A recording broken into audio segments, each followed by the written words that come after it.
The royal sword is finally upon us. But is it worth all the hype?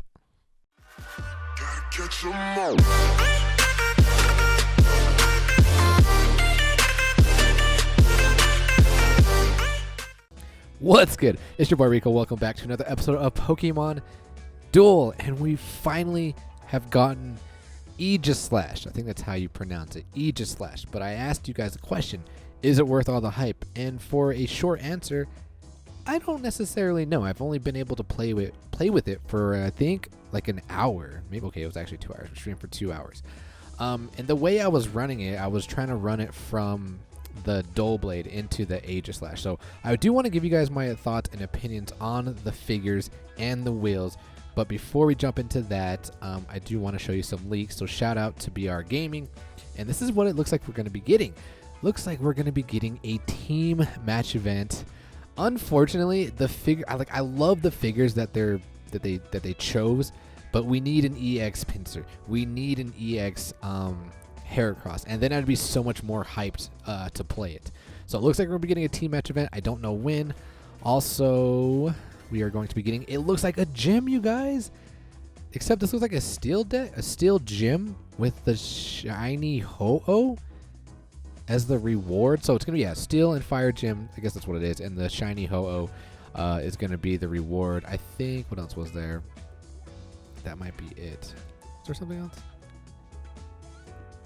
No, okay, so yeah, so team match event and the gym, hopefully it's coming soon. I don't necessarily know when, but please let me know in the comments below what you guys think about the gym that we are going to be getting. Now let's jump into today's episode. Let's review the figures, the Honage, the Dull Blade, and the Aegislash. Let me go over the Dull Blade first. So we'll go steel, and Ghost. Now, what I want to say is we were pretty spot on our predictions. We did get the No Guard ability, and the No Guard ability, I mean, it's way better than my No Guard ability, but it's so good. It's a built-in power battle. Or No Guard, right? Wait, that is a play, right? The No Guard play? Yeah, it's a built-in No Guard. So where if this Pokemon or its battle opponent spins a blue attack, shift the spin to an attack next to it instead. This is what we needed to counter like Ultra Beast. So I'm so hyped for their ability, the No Guard Spectral, but it says Spectral. I don't know if that means we're going to have another No Guard ability that's going to be something else. And because it is a ghost, it does have the ability to move through another figure. Now, originally when I created the Honage, I wanted to give it Swords Dance, not Slash, but like Sacred Sword maybe. But because I gave my Swords Dance to the Dull Blade and the Aegislash, that's why I didn't give it to it. But I love this wheel because however you put it, like if you put everything into the dodge and because of its ability, it's going to shift into the Swords Dance and then go into the 100 or go into the Slash or the dodge again. Like this is a pretty good figure, pretty easy to evolve in my opinion against runners. But I mean, it still has a Z, well, yeah, against runners. So imagine if this thing was 3MP, it'd be pretty insane. All right, let's go over the Dull Blade now. The Dull Blade has the same ability, but the attacks are different. So this wheel we got completely wrong. We did not guess the metal sound, but what does the metal sound do? All adjacent Pokemon gain weight 3. The purple attacks of the Pokemon hit by this attack will be misses during the next turn. I'm glad that they're actually countering things. Like, dude, we've been really good with our predictions. We predicted when the stack attack was coming out, we predicted that it was going to have some sort of ability that's going to stop figures from having their blues be disappeared from a Z move, and we got it. And now we were making predictions about purple, and we got that too. We have not only the metal sound, but we'll talk about the Shadow Ball when we get there. So I like that they're listening and they're actually countering what's in the current meta. It does get the Gyro Ball. We did not predict it getting the Gyro Ball, so it's going to be hitting for plus 30 when it is going up against runners or Mega Evolutions that have an extra MP. And then it does have the Swords Dance. So I like I was saying earlier, I'm currently running the Dull Blade, but for me, it's hard to get into the Aegislash. Like I feel like I got to be patient, or I guess the people who are playing didn't really run Ultra Beast, with the exception of Hyphenated. Hyphenated was running Ultra Beast. We were able to get the evolution off, but everybody else was like heavy purple, and I wasn't able to get the evolution quite easy. I even ran an X speed and I still wasn't hitting the gyro ball. I was hitting the metal sound, so that was quite annoying. But Doughblade, pretty easy to evolve, especially if you're going against Ultra Beast or blue heavy decks.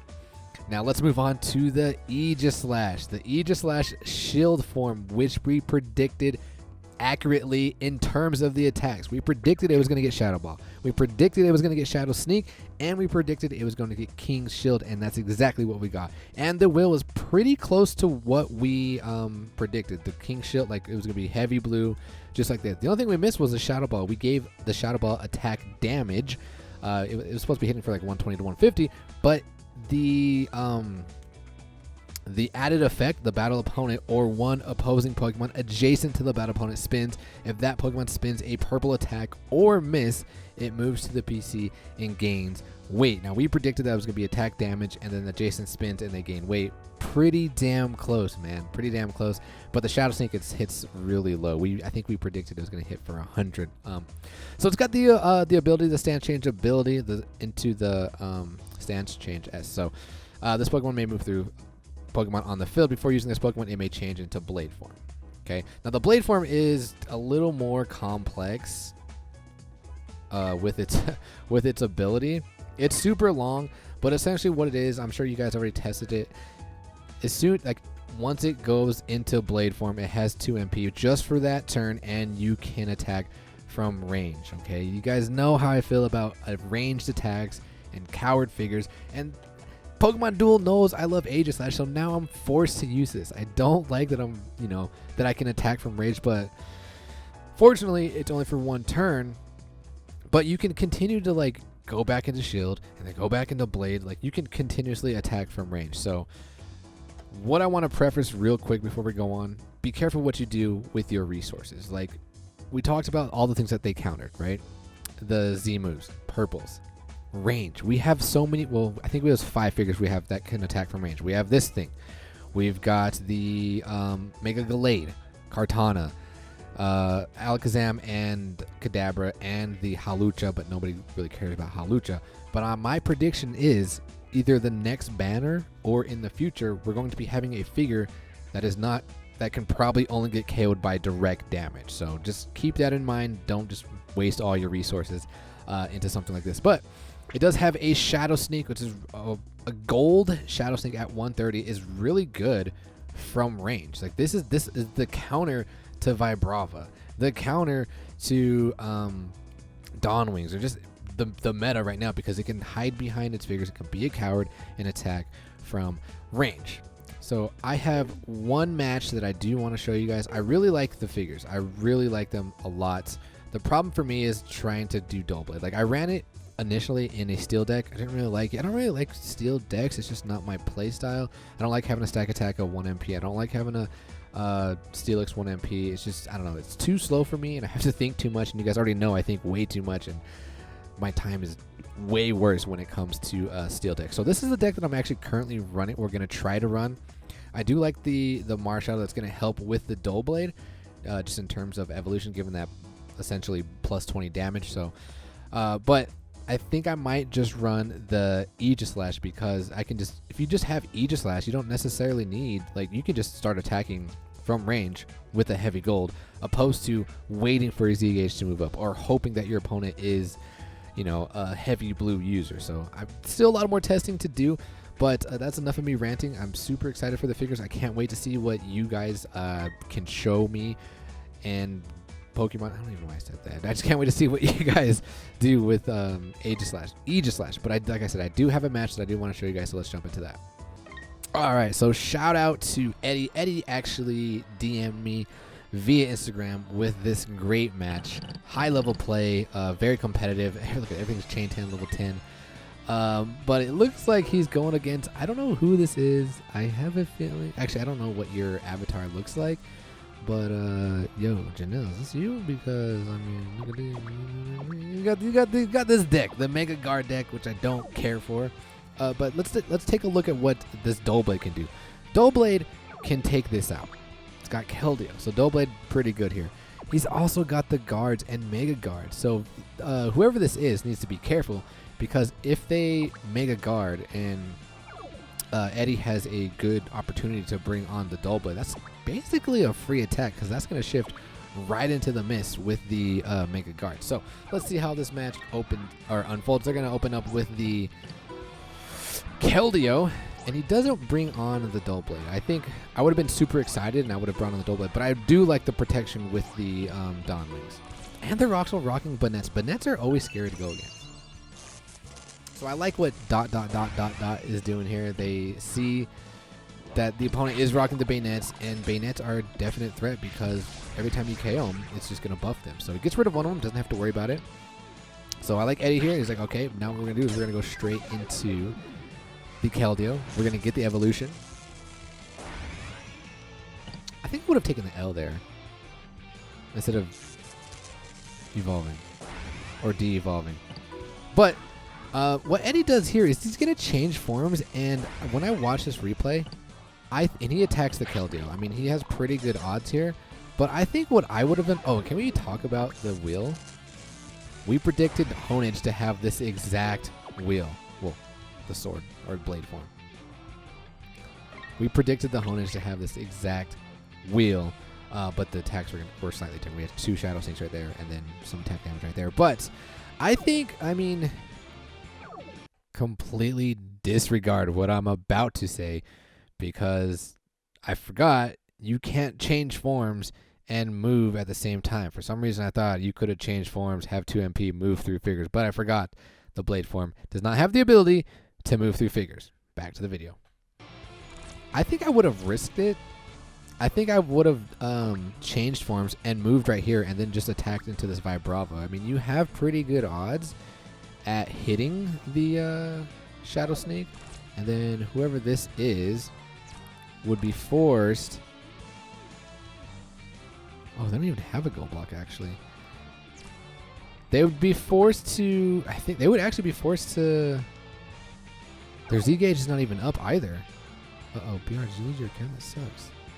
That could have been game early on. Yeah, because if you would have done that, yeah, no gold block, they would have had to DC with Altaria. So... Yeah, I think I definitely would have went there and attacked the Vibrava. But anyway, he doesn't do that. So now looks like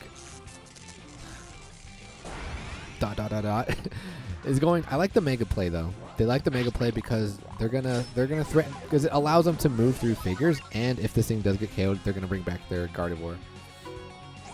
So now he goes over. And it looks like the opponent is going to DC here. Try to get rid of the Marshadow, and he does. So that forces Eddie to have to gold block here. I should really contemplate about running gold blocks again. So, but he's gonna gold block with the Dawn Wings, and then they're going to attack, hoping for the final song. But they don't get the final song. They do get the dodge. And now Eddie's like, all right, now we're gonna go for it. Now he changes forms. Now he's going to attack into his Vibrava, and gets the roll. Also, let's talk about that real quick, guys. Why does this thing have the ability, when you attack from range, why does it KO things like Mew or Zoro, like the Hypersonic or the Cross Counter? Why does that KO them?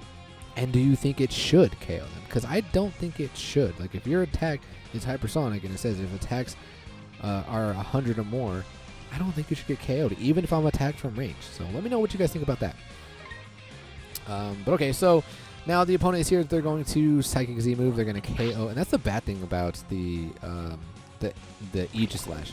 As soon as you go into blade form, if you're not protected, if you're not behind your figures, I think you have to. I don't know. I think you have to kind of play it like Alakazam, because it's Z move fodder.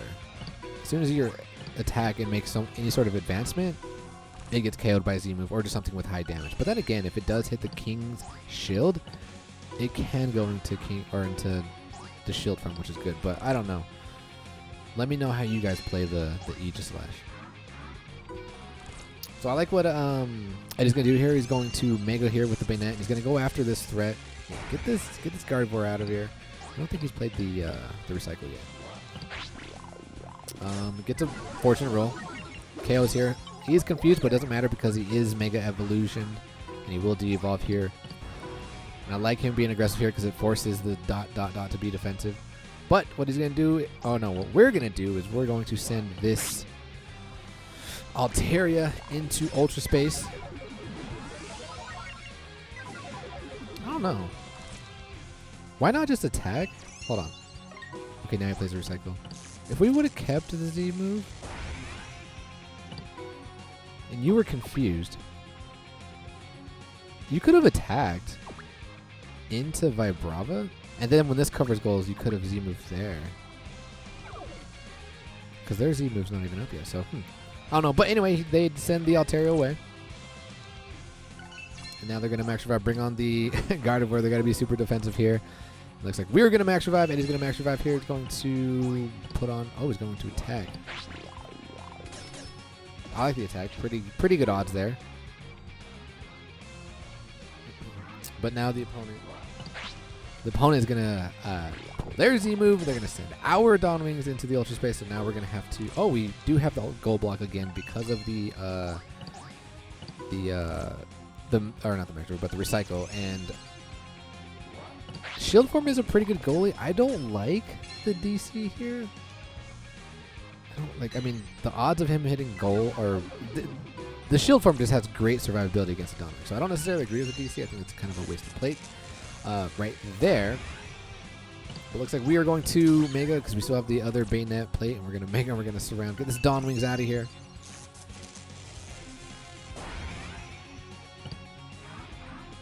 It'd be nice to have the Dull Blade now.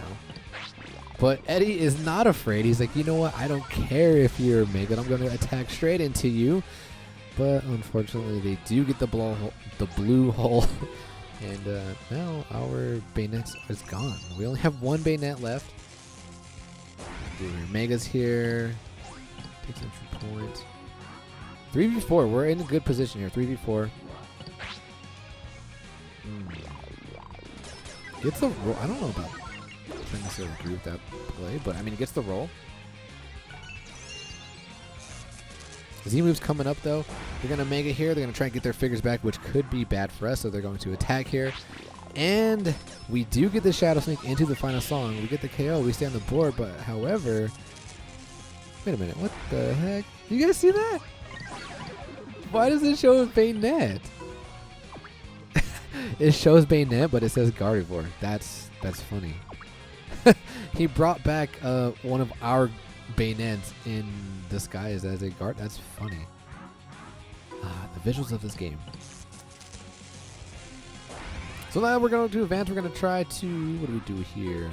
I like this play. We have good odds here. They're going to... The Bayonet is going to Twinkle Tackle. Since when does Bayonet have Twinkle Tackle? That's hilarious. But looks like we're going to Ultra Burst here. What are we going to do? Are we going to attack? Attacking into this Bayonet here. But it has the Gardevoir as well. Okay, so we do get rid of the Gardevoir. Hold on, wait. Do you have... Yeah, you still have another Mega Guard. Okay. It's got to be cautious there. Then we get a nice roll with the Marshadow. So they're going to have to cover... Play back. They have to cover goal here. Now we can bring on our Bayonet.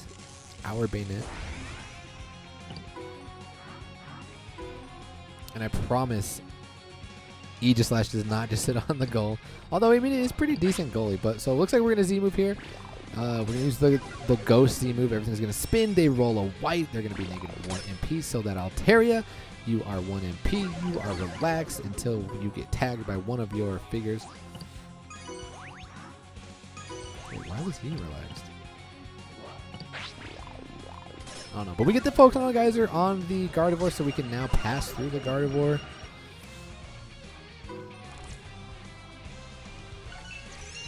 Oof, and here comes Mega Guard. Oh, not attacking into the Diamond? Well, if you did, it's kind of win-ish condition there. Huh. I don't know. I think I would have attacked with the guard. I don't know. But looks like they get the blue hole on the Dawn Wing, so they're going to switch places here. And they're gonna move up with the bayonet, which is a bad play because now we can change forms and we can attack from range, even if you do hit. Oh, just kidding. That was the guard. Yeah, I forgot. We don't have a bayonet. All right, dude, it's throwing me off.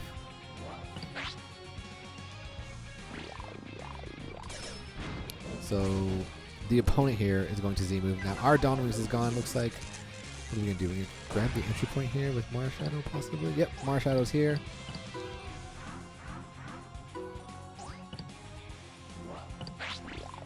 Attacking here. I like this attack because he didn't want to get attacked by the Keldeo. He's basically waiting for the Keldeo to advance so we can... Well, actually, maybe change forms into shield form? But it looks like we keep... Oh, we did get the Imprison. Let's see that. Ah, what a nice... What a great time to have the Dawn Wings back. So now we get the Dawn Wings out. We're going to start marching forward. We're going to take over this other side, get on the other side of this Vibrava so we can have the entry point the following turn. Looks like they're going to DC here. Could be risky because they do have that large miss. And if we would have hit Imprison on the Moongeist, oof. But they do get fortune here. They do get the Moongeist beam. What do we do here? Looks like we're going to take away the Gardevoir.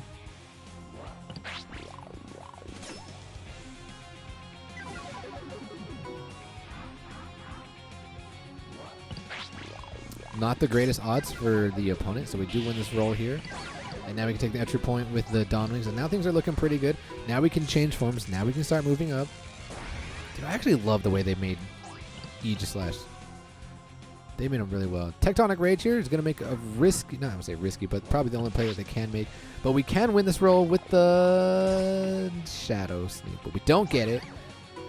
So now we're going to change forms, and what are we going to do? We're going to attack from range into this Vibrava. God, dude, this counters Vibrava's ability so bad. See you later, Vibrava.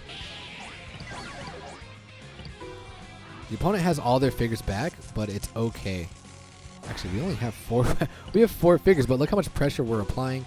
And I love this player here. Now he's going to change form. He's going to take the entry point. Best thing is to do is go after the Altaria because the Altaria is the one who can, beeline it to the goal. But unfortunately, we get the King Shield here, and we're going to take this opportunity and change back into shield form. Looks like they're going to burst here. But they have to be careful because we do have the Z move. We do have our Z move here. So we're going to change forms again go for the Altaria. And we get the King Shield again. But it's still good because it makes them gain weight. That's so clutch. Additionally, we thought, and here he has to go for the sec. He has to go for it. And unfortunately, they do not get the roll they wanted. They get the Prismatic Laser, and now we can Z move right here. Because of this Ultra, we do have great odds. So Eddie is going to Psychic Z move here, and bang! Gets the cheese for the win. GG, boys. I forgot to touch on the King's Shield. Now, the King's Shield, it gives the opponent weight 2. And allows you to change into shield form. Now we had it King Shield where you can change into each other's form, which that would have been a bad design. If you were into blade form and you landed King, or no, if you're in shield form and you landed King Shield, yeah, you should not be able to change into blade form. I think that's what I initially had. But what we also had was it halved the damage. I think it would have been nice if it halved the damage, but I think 2 weight is pretty good. So, good game to Eddie and Janelle. I think that was you. But please let me know, guys, in the comments below. What do you guys think of Aegislash and its entire line? I think it's awesome. It's brilliant. I still need to test more with it, so I'm excited to do that. And I'm also excited for the gym. Team match event, not so much because I really want the EX pincer or EX Heracross. But we're going to cut the video there. Until then, ladies and gentlemen, as always, peace.